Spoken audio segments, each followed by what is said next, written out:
আর কোন নবী আসবে না। আল্লাহ রাসূল হাদিস পাকের মধ্যে জানিয়ে দিলেন, আনা খাতিমুন নবী, আমি শেষ নবী। এই নওজওয়ানেরা, মুসাইলামাতুল কাজ্জাব সে নিজেকে খাতমে নবুয়তের বিরোধী করলো, বিরোধী করলো, এই আয়াতের বিরোধী করে নবী দাবি করলো। এই কথাটা আবু বকর সিদ্দিকের কানে চলে এলো। আবু বকর সিদ্দিক সঙ্গে সঙ্গে সাহাবা হুজুর নিয়ে আলোচনায় বসে গেলেন। আমার নবীর অনুচরেরা, আমার সাহাবা ভাইয়েরা, বলো তো দেখি, এই মুসাইলামাতুল কাজ্জাব যে আমার রাসূলুল্লাহ খাতমে নবুয়তের বিরোধী করেছে, অপরদিকে কোরআনের আয়াতকে অস্বীকার করে বিরোধী করেছে, ও মানবে না মানবে ওর ব্যাপার, বিরোধী করার অধিকার ওকে কে দিল? এই যখন বিরোধী করেছে, এর বিরুদ্ধে কি ব্যবস্থা করা দরকার? ওই সময় তারা বলতে লাগলেন, সাহাবা ভাইরা বলতে লাগলেন, এই আমিরুল মুমিনিন হযরত আবু বকর সিদ্দিক, আপনি যা ফয়সালা দেবেন আমরা সেটা মেনে নেব।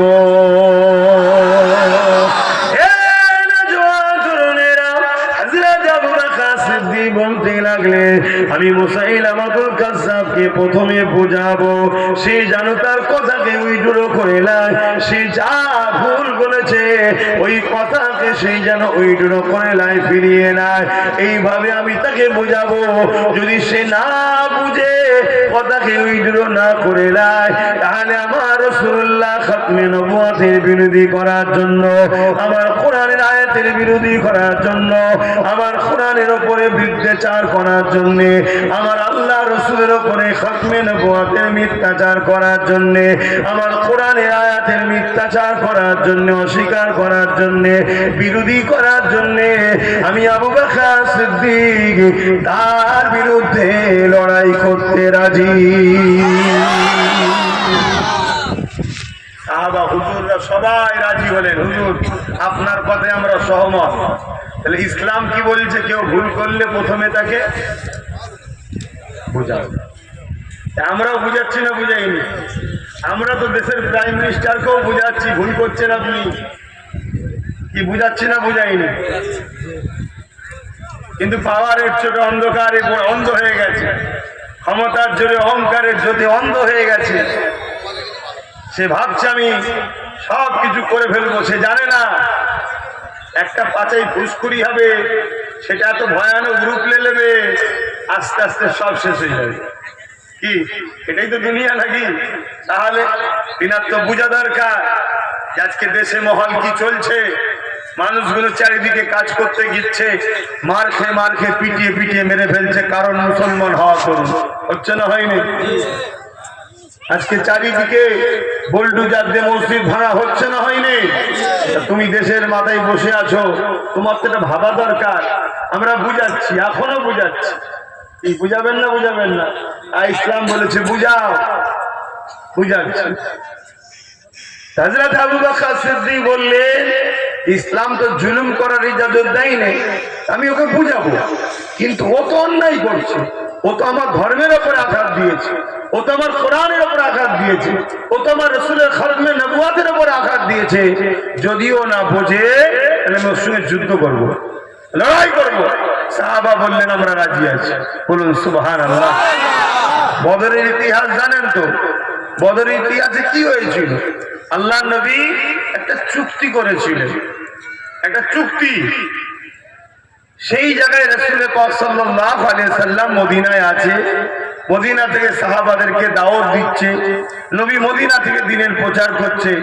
আবু জেহেল গায়ে জোর দেখিয়ে 304,000-এর উপরে সৈন্য নিয়ে মদিনার উপরে হামলা করতে এসেছিল। আল্লাহ নবী তারপরেও সাহাবাদেরকে বললেন, বাবা ও যখন হামলা করতে আসছে আমাদের তো প্রস্তুত হতে হবে নাকি? কথা বলছে না তো? সাহাবারা কি আমাদের মতো বুকা ছিল? তারা তো জানে যে আমার বাচ্চা আছে, আমার মা আছে, আমার মেয়ে আছে। এই পিছু যাও, পিছু যে করো, এরম লাগাও, পিছু যাও। বলছিলাম আল্লাহ নবী সাহাবাদেরকে বললেন, বাবা ওরা তো হামলা করতে আসছে, আমাদের তো প্রস্তুত হতে হবে নাকি? যেমন আজকে আমরা চতুর্দিক দেখছি আমাদেরকে হামলা করছে, আমরা কিন্তু প্রস্তুত নেই। আমরা প্রস্তুত আছি? আমরা হাঁ করার মতো বসে আছি। চোখের সামনে লাশ দেখেই যাচ্ছে, চোখের সামনে মা বোনেদের একজন আমরা লুটছে দেখেই যাচ্ছে, চোখের সামনে জুলুম হচ্ছে দেখেই যাচ্ছে, চোখের সামনে দেখছি আমার ছেলের খাবার কেড়ে নিয়ে অন্যজনকে খাইয়ে মুখে তাজা করা হচ্ছে, তারপরেও হাঁ করার মতো আমরা বসে আছি।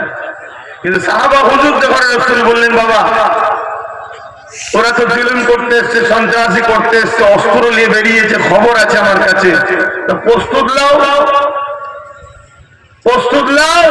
সাহাবা হুজুররা রেডি হলেন, 313 জন এক জায়গায় হলেন, বললেন চলো মদিনাতে ওদেরকে আসার আগে রাস্তাতে দাঁড় করাবো, দাঁড় করিয়ে ওদেরকে বুঝাবো। দেখুন আবার বুঝাচ্ছে, ওদেরকে বুঝাবো ইসলাম এই জন্যই পৃথিবীতে একমাত্র ধর্ম যেটা আল্লাহ পাকের মনোনীত। জোরে বলুন সুবহানাল্লাহ। এবং আজকের দিনে সারা দুনিয়া জুড়ে যে ধর্মের দিকে মানুষ দ্রুত ছুটছে সে ধর্মটার নাম হলো ইসলাম। জোরে বলুন সুবহানাল্লাহ। আমেরিকার মতো দেশ, আমেরিকার মতো দেশ, যারা পৃথিবীর দাদা, যাদের হাতে সব পাওয়ার, সেই আমেরিকা, ব্রিটেন, ইউরোপ আগামী দিন 2040-45-এর মধ্যে সেখানে রাজ করবে মুসলমান ইসলামরা। জোরে বলুন সুবহানাল্লাহ। সব ইসলাম হয়ে যাচ্ছে, দলে দলে যুবক যুবতীরা মুসলমান হচ্ছে। কথা কিছু মাথায় ঢুকছে কেন? আমার নবীর আদর্শটা দেখছেন। ওরা 1000 লোক তৈরি হয়ে আসছে, উচিত আমাদের সংখ্যা কম, ঘিরে ফেলে পিটিয়ে মেরে দেওয়া। কি আমরা হলে কিছু করবো নাকি? কিন্তু আল্লাহ নবী বললেন না, ওদেরকে রাস্তায় দাঁড় করিয়ে বুঝাবো যে কেন তোমরা আমাদের মদিনার উপরে হামলা করতে আসছো। আমি রাসূল তো মক্কা ছেড়ে দিয়ে চলে এসেছি, তোমরা মক্কায় আছো, মক্কা থেকে তোমরা যা করছো, আমি মদিনায় রয়েছি, কেন তোমরা আসছো? আর মদিনার উপরে হামলা করবে, মদিনার বাচ্চা আছে, মা আছে, মুরব্বী বাপ আছে, এটা তো অন্যায় করছো তোমরা, বুঝাবো। যদি না বুঝে, বাবা মদিনা ও আমাদের জানমালকে বাঁচাবার জন্য ডিফেন্স করতে হবে। বাবা জোরে বলুন সুবহানাল্লাহ। ডিফেন্স করা ফরজ, ইসলামে ডিফেন্স করা কি?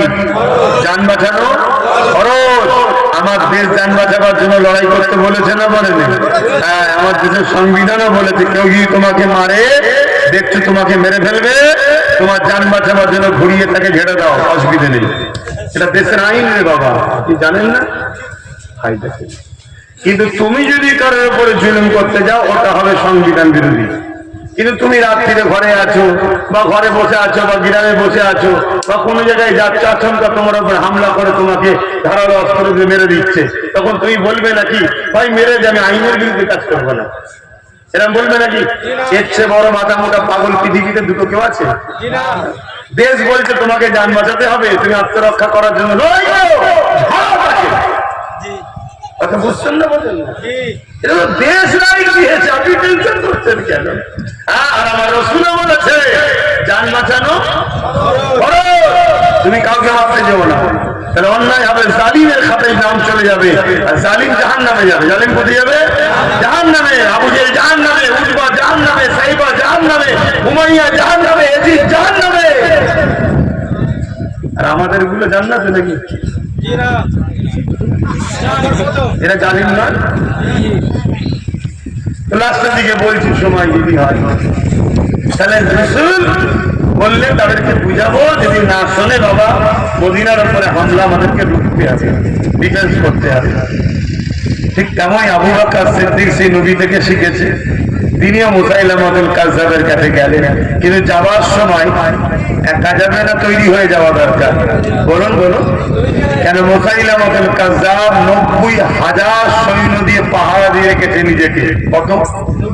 90,000। এই সৈন্য দিয়েছে কারা?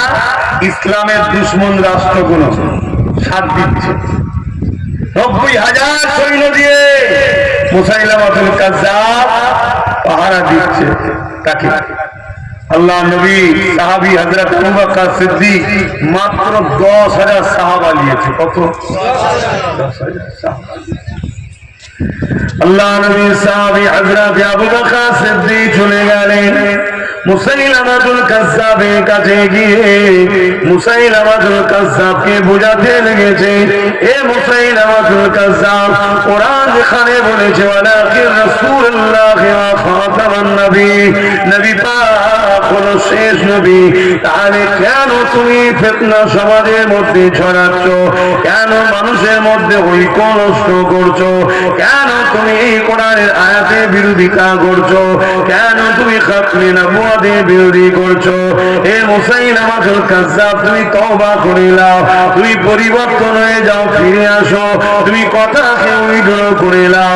ওই সময় মুসাইলামাতুল কাজ্জাব আবু বকর সিদ্দিকের কথাকে কোনো গুরুত্ব দিচ্ছে না, কেন মুসাইলামাতুল কাজ্জাব দেখতে লেগেছে আবু বকর সিদ্দিকের দিকে মাত্র 10,000 রয়েছে, আর আমার দিকে 90,000 রয়েছে। আজকের ওইরাও দেখছে,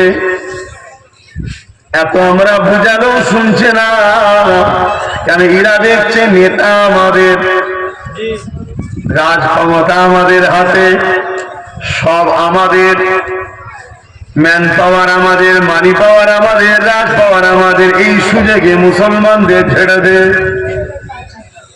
শুনছেন তো? মুসাইলামাতুল কাজ্জাব ওটা ভেবেছিল যে আমার হাতে 90,000, এই সুযোগে আবু বকর সিদ্দিকের 10,000-কে,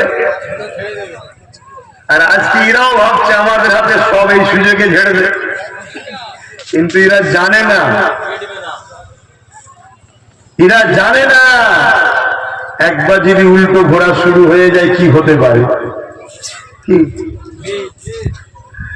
ইতিহাস বারবার জানা দরকার, ইতিহাসকে বোঝা দরকার, ইতিহাসকে স্মরণ করা দরকার, ইতিহাসকে পড়া দরকার। ইসলাম কখনো কোনো ধর্মের উপরে আঘাত দেয় না, আমরা কোনো ধর্মের উপরে কখনো আঘাত দিইনি, দেব না। ইসলাম কখনো জালিমকে মাফ করে না, আমরা কখনো জালিমকে মাফ করব না। ইসলাম সন্ত্রাস মুক্ত সমাজ গড়েছে, আমরাও সন্ত্রাস মুক্ত সমাজ গড়ার পক্ষে। হে যুবকেরা, তরুণেরা, ওই সময় মুসাইলামাতুল কাজ্জাব সে চোখে ইশারা করে দিল তার সৈন্যদেরকে, আচমকা সাহাবা হুজুরদের উপরে এমন করে হামলা করে দিল। এই আচমকা হামলা করে দেওয়ার দরুন কিছু সাহাবা হুজুররা শহীদ হয়ে গেলে। ইন্না লিল্লাহি ওয়া ইন্না ইলাইহি রাজিউন। কিন্তু আবু বকর সিদ্দিক আওয়াজ দিয়ে দিলেন, হে আমার নবীর সাহাবারা, এ নবীর অনুসারীরা, ডিফেন্সে নেমে যাও। মুসাইলামাতুল কাজ্জাব যখন লড়াইটাকে পছন্দ করে নিয়েছে, জুলুম থেকে না ফিরে, সাহাবা তোমরা ডিফেন্সে নেমে যাও। সাহাবা ভাইরা ডিফেন্সে নেমে গেল। এই ডিফেন্সটা যখন শুরু হয়ে গেল, কোথায় 90,000, আবার 10,000-এর মধ্যে আচমকা হামলাতে অনেক সাহাবা ভাইরা শহীদ হয়ে গেল। বাকি যারা ছিলেন তিনারা আল্লাহ নামের আওয়াজ দিয়ে ঝাঁপিয়ে পড়লেন, ডিফেন্সে নেমে গেলে। সঙ্গে সঙ্গে আমার আল্লাহ সাহায্য শুরু হয়ে গেল।